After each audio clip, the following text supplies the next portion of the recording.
Now go to your flight plan page and insert your SID and runway for departure. Check for your track, distance, altitude, and speed constraints. Refer to your charts and also look at your navigation display, your ND.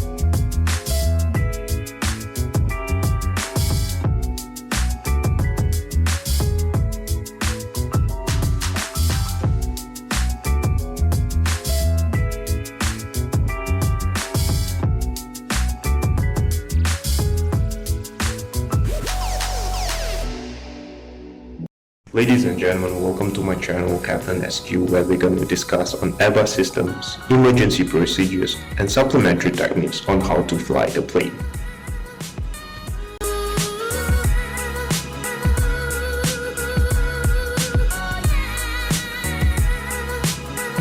A320 Refresher Series Episode 4 FMGC Programming. This is the fourth episode of this series to refresh your memory on the normal procedures we perform on a daily basis. Do enjoy this series. Disclaimer, always refer to your company manuals.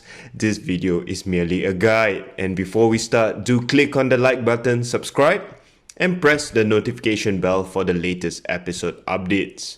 Alright, let's dive in. The FMGS is like your personal assistant. Whatever information you insert, it will execute without hesitation. There are so many colors on the FMGS. Let us look at it one by one. These amber boxes are here calling you that you need to fill this.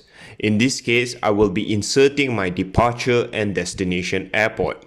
If it is in blue, it means you're allowed to insert your data. In this case, I'm changing the performance factor of the aircraft. Once it turns green, you cannot modify or change it unless you type in ARM again and it becomes blue. Now let us look at the magenta color. This vibrant color is used to show us limits. I know we pilots do not have limitations to our capability, but this aircraft do. Jokes aside, limitations like altitude, speed, or time will be respected if it is inserted into the FMGS. Now it is yellow, dirty fellow. This will indicate to us a temporary flight plan display. If the words or number are in amber, Miss Amber will tell us that this item is important and require immediate action. If you insert the data manually, the size becomes bigger compared to the smaller font size that the FMGS computes. Okay, now this is the exciting part. Let us dive in step by step on how to program the FMGS for departure. First of all, check the FMGS database validity. Press data, the aircraft status. If it is out of date, then select the new database. If you select the new database, whatever previous input will be wiped out and you would have to rekey in the points. Select Init A page to initialize the flight plan and align the initial reference system. Enter the ICAO departure and destination code. In this case, we are departing from Guilin, China to Kuala Lumpur, Malaysia. Normally, your airline would have stored flight plans in the system. If not, then you would have to insert it manually. Select the alternate airfield. In this case, it will be Subang Airport, which is pretty close to Kuala Lumpur International Airport. Insert the flight number. Insert the CI or cost index. This controls the managed speed you will be flying. Cruise flight level. Insert. Align the IRS. The latitude and longitude of the airport reference point is displayed. Now go to your flight plan page and insert your SID and runway for departure. Check for your track, distance, altitude, and speed constraints. Refer to your charts and also look at your navigation display, your ND.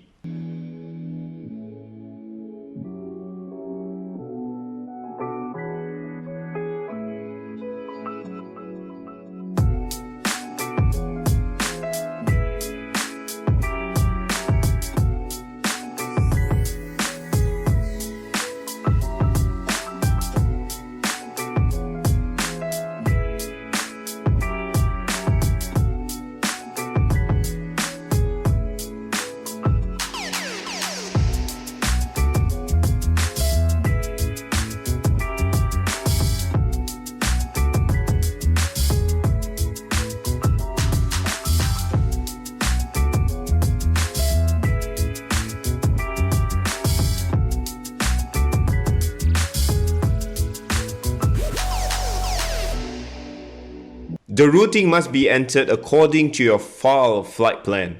If time permits, enter the wind data here. Check for the overall distance of the flight plan route with the FMGS. Once you insert the primary flight plan, we will enter a secondary flight plan. The secondary flight plan should be used to consider an alternate runway for takeoff, an engine out procedure, and a return to departure airfield, or a routing to a takeoff alternate. Okay, let us have a look at how we can tinker with the secondary flight plan. Number 1. You are in an airport with multiple runways, so there may be a possible change of runway at departure airfield. For example, we are at Hong Kong International Airport. 2 runways, we can prepare the secondary for the other runway. Select secondary runway. Select secondary SID, sequence secondary flight plan. Secondary flight performance, insert the secondary performance data. Number 2, select an engine out procedure and an immediate return to departure airfield. Copy active. Select a waypoint close to the airfield on the departure SID. Enter the departure airfield in new destination. Number 3, select an engine out procedure and a routing to a takeoff alternate. Maybe LVO is in force and you think that in an emergency, maybe you can proceed on to the next nearest suitable airport. Next, we look at any required nav aid that should be manually entered in the red nav page. If a nav aid is reported on NOTAM as unreliable, it must be deselected. Go to MCDU data, position monitor, cell nav aid page. Deselect the unserviceable nav aid, if any. Let us move on to the second page, or Init B. The pilots insert 0 fuel weight center of gravity and 0 fuel weight. Enter the block fuel to initialize a flight plan computation. Amend taxi fuel. Check fuel figures consistent with the flight plan. The pilot enters the performance takeoff speeds, and the thrust reduction and acceleration may be changed if required. We should consider the applicable noise abatement procedure. If an intersection departure is performed, the distance from the threshold is entered here in meters. Flap setting and trim for takeoff may be entered here. Enter the flex temperature. If there is no flex temperature, take off with toga power.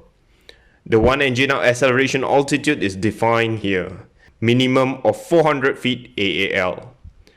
The pilot monitoring should then cross-check the information prior to the takeoff briefing.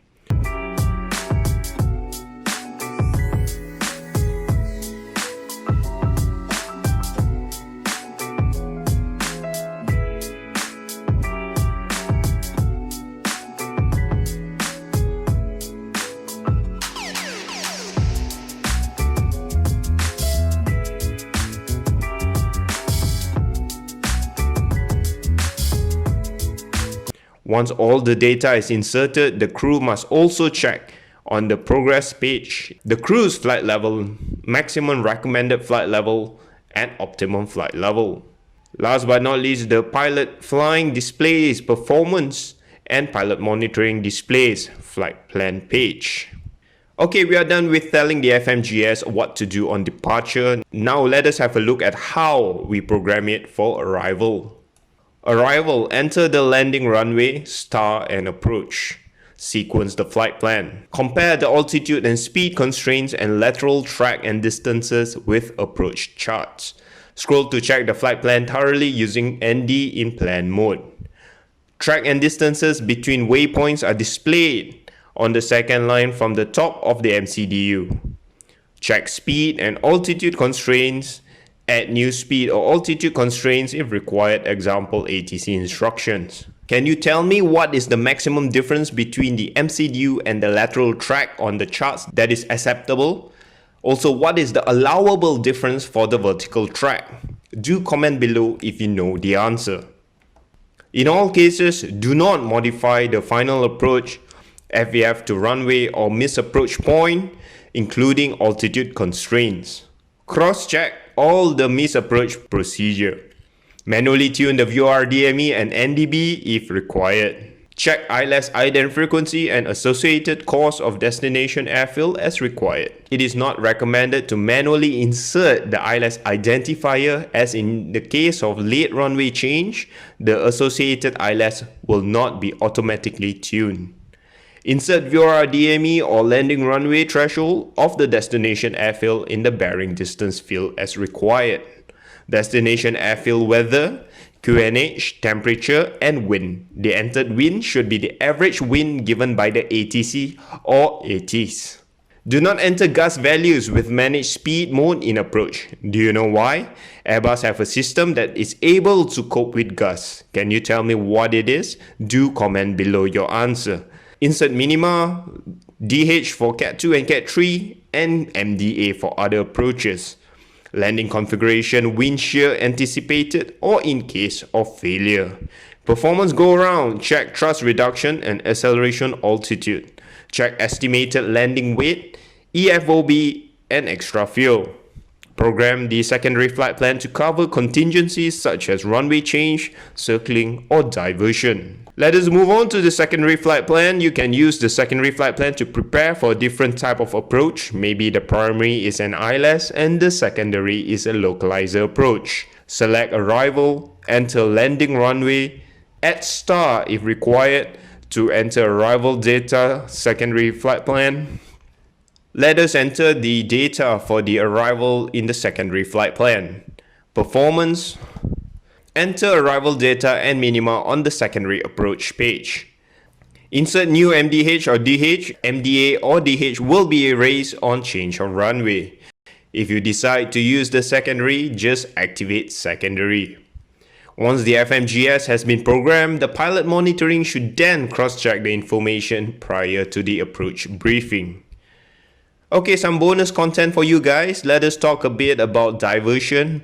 If the weather is bad, you decide to go around and divert to the nearest suitable airport. In this case, it is Subang Airport. You can also prepare the diversion airport when you are preparing for arrival. Select diversion airfield with regards to distance, time, fuel, and facilities. Select a waypoint and sequence the flight plan. Enter all other waypoints if it is not in your flight plan. Enter a new destination airfield and continue normal programming of the FMGS arrival. And that's it for this episode. Stay tuned for more episodes. Comment, subscribe, and I will see you in the next video.